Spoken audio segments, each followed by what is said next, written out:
औज़ुबिल्लाहिमिनश्शैतानिर्रजीम बिस्मिल्लाहिर्रहमानिर्रहीम। अस्सलाम वालेकुम माय डियर स्टूडेंट्स।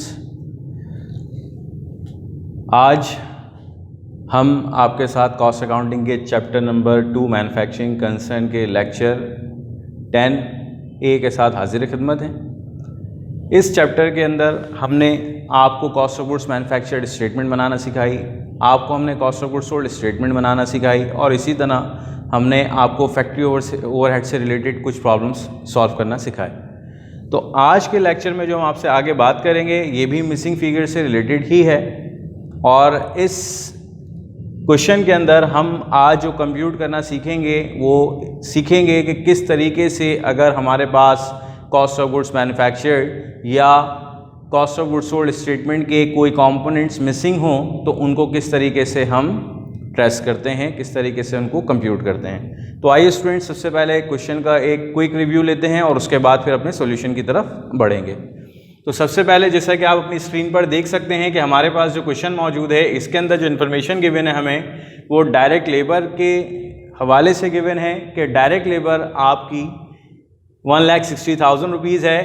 यहाँ आपको एक इन्फॉर्मेशन इन्होंने ब्रेक की है जिसमें इन्होंने बताया है कि which is 160% of factory overhead. Students, जैसा कि हमने आपको अपनी प्रीवियस प्रॉब्लम्स के अंदर रेट के थ्रू अमाउंट को ड्राइव करना सिखाया था और आपको बताया था कि लेबर, डायरेक्ट लेबर और फैक्ट्री ओवरहेड का आपस में ताल्लुक़ है, ये दोनों लाजिम व मलजूम की हैसियत रखते हैं। तो हमें यहाँ रेट भी इनके रिलेशन को ही आइडेंटिफाई करके बता रहा है और ये बता रहा है कि ये जो डायरेक्ट लेबर है 1,60,000 है जो कि 160% फैक्ट्री ओवरहेड का बनता है। यानी कि डायरेक्ट लेबर के मुकाबले में फैक्ट्री ओवरहेड 100% है क्योंकि यहाँ जो बेस बनाई गई है which is of 160% of factory overhead. तो यहाँ बेस के तौर पे जिस अमाउंट को, जिस कंपोनेंट को इस्तेमाल किया गया है वो है फैक्ट्री ओवरहेड। तो जैसा कि स्टूडेंट्स हमने आपको पहले भी बताया था कि जब किसी भी चीज़ को बेस के तौर पे कंसीडर किया जाता है तो उसको हम in term of percentage 100% he consider करते हैं। और यहाँ जैसा कि आप देख सकते हैं कि बताया गया कि फैक्ट्री ओवरहेड 160% है, डायरेक्ट लेबर 160% है फैक्ट्री ओवरहेड का। तो इट मीन्स कि फैक्ट्री ओवरहेड 100% होगा। तो हमें यहाँ किस तरीके से फैक्ट्री ओवरहेड की अमाउंट निकालनी पड़ेगी, हम इसको इंशाल्लाह कंप्यूट करेंगे। आगे बढ़ते हैं स्टूडेंट्स। फिर हमारे पास एक और इन्फॉर्मेशन गिवन है कॉस्ट ऑफ गुड्स सोल्ड के हवाले से कि जो हमारी 56,000 है और इसके अलावा हमें कुछ इन्वेंट्रीज के बैलेंसेस भी दे दिए गए जिसमें रॉ मटेरियल की इन्वेंट्री बिगनिंग आपके पास मौजूद है 8,000, एंडिंग मौजूद है आपके पास 8,600। आगे बढ़ते हैं स्टूडेंट्स। गुड्स इन प्रोसेस या वर्क इन प्रोसेस की जो इन्वेंट्री बिगनिंग है आपके पास 8,000 मौजूद है अगेन, जबकि वर्क इन प्रोसेस एंडिंग की जो आपके पास इन्वेंट्री है वो 12,000 के तौर पे मौजूद है स्टूडेंट्स। फिर उसके बाद हम आगे बढ़ते हैं और फिनिश गुड्स की इन्वेंट्री भी हमारे पास गिवन है, beginning inventory 14,000 and ending inventory 18,000 respectively.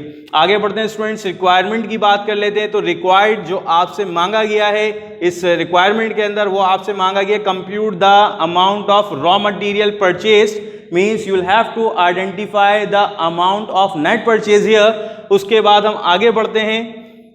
फिर हमसे कहता है कि prepare the cost of goods sold statement. तो students, cost of goods sold statement आपको प्रिपेयर करनी है। अब सवाल ये पैदा होता है कि यहाँ क्वेश्चन में तो कॉस्ट ऑफ गुड्स सोल्ड हमें निकाल के दे दी गई है, तो बेसिकली इस क्वेश्चन में आपसे स्टेटमेंट मांगी गई है, सिर्फ अमाउंट नहीं मांगा गया, तो आपको इसमें स्टेटमेंट प्रिपेयर करनी पड़ेगी। फिर स्टूडेंट्स हम आपसे बात करते हैं कि सवाल ये पैदा होता है कि हम रॉ मटेरियल परचेज कैसे निकालें।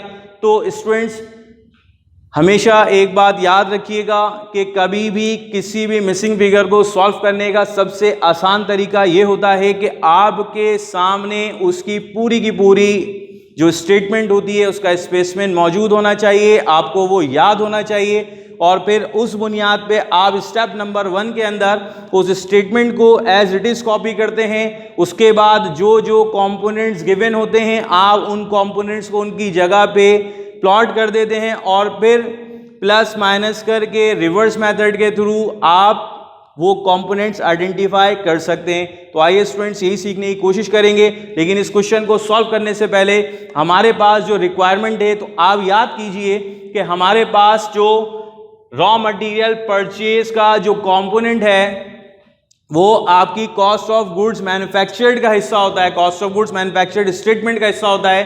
तो इट मीन्स कि हमें रॉ मटेरियल परचेज की अमाउंट को कंप्यूट करने के लिए हमें cost of goods manufactured statement prepare करनी पड़ेगी। अच्छा, cost of goods manufactured statement prepare करने के बाद हमारे पास जो स्टेटमेंट प्रिपेयर होती है वो cost of goods sold statement prepare होती है। तो स्टूडेंट्स, लेकिन यहाँ प्रॉब्लम ये है कि हमारे पास क्वेश्चन के अंदर कहीं भी कॉस्ट ऑफ गुड्स मैन्युफैक्चर्ड के हवाले से कोई इंफॉर्मेशन मौजूद नहीं है। बट हम एक काम कर सकते हैं कि अगर हम अपने cost of goods sold statement को बना लें तो cost of goods sold statement से हम अपनी cost of goods manufactured compute कर सकते हैं और फिर हम वही रिवर्स मेथड के थ्रू अपने रॉ मटेरियल परचेज के अमाउंट की तरफ जा सकते हैं। तो आइए स्टूडेंट्स, लेट नहीं करते हैं, cost of goods manufactured statement बनाने से पहले हम cost of goods sold statement को प्रिपेयर करते हैं ताकि हम अपनी required amount cost of goods manufactured compute कर सकें। तो स्टूडेंट्स, जैसा कि आप देख सकते हैं कि हमारे पास यहाँ फिनिश गुड्स बिगनिंग की अमाउंट भी मौजूद है। तो फिनिश गुड्स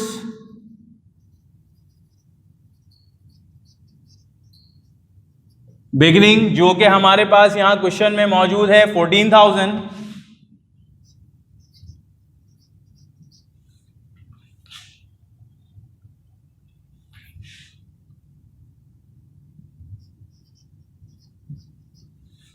इसमें हम ऐड कर देते हैं कॉस्ट ऑफ गुड्स मैन्युफैक्चर्ड, जो कि इस वक्त हमारे पास गिवन नहीं है।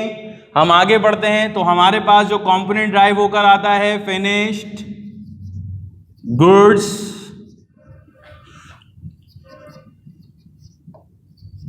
अवेलेबल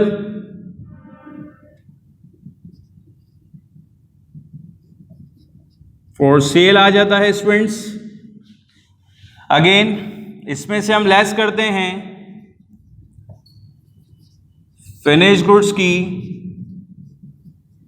एंडिंग अमाउंट, तो हमारे पास जो अमाउंट ड्राइव होकर आती है वो कॉस्ट ऑफ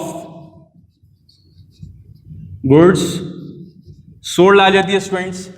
तो हमारे पास फिनिश गुड्स एंडिंग की जो अमाउंट मौजूद है स्टूडेंट्स वो 18,000 मौजूद है यहां। और जब हम फिनिश गुड्स एंडिंग को लेस करते हैं तो हमारे पास कॉस्ट ऑफ गुड्स सोल्ड की अमाउंट आ जाती है, जो कि हमारे पास यहां गिवन है, विच इज ऑफ 56,000 स्टूडेंट्स।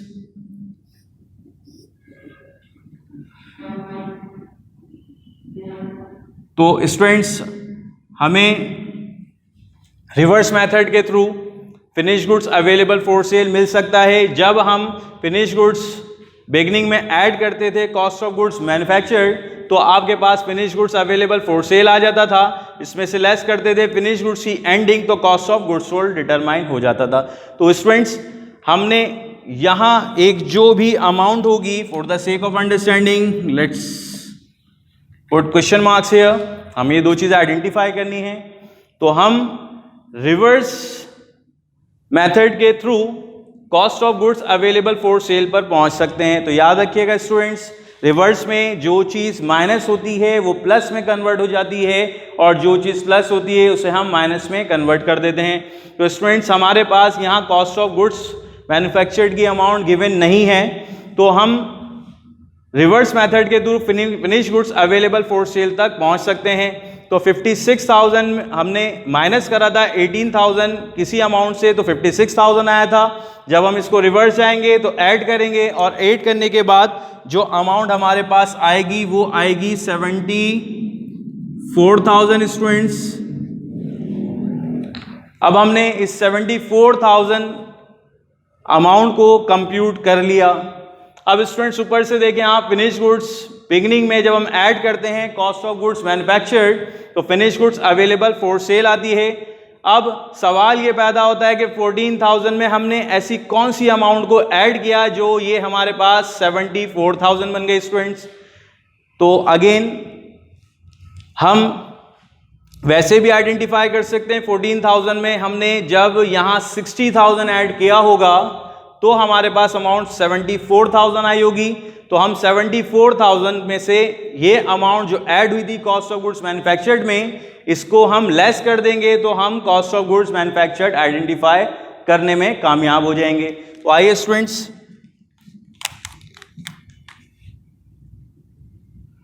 इसको सॉल्व करते हैं। तो 74,000 में से जब हमने लेस किया 14,000 तो हमारे पास जो अमाउंट आई वो आई 60,000 which is your cost of goods manufactured. उम्मीद करते हैं students cost of goods manufacture cost of goods sold statement आपको बनाना आ गई होगी। इंशाल्लाह नेक्स्ट सीरीज के इसी नेक्स्ट लेक्चर के साथ हाजिर होंगे जिसमें हम आपके साथ रॉ मटेरियल परचेज की अमाउंट कंप्यूट करना सीखेंगे। तब तक के लिए अपना ख्याल रखिएगा। अल्लाह हाफिज़, अस्सलाम वालेकुम।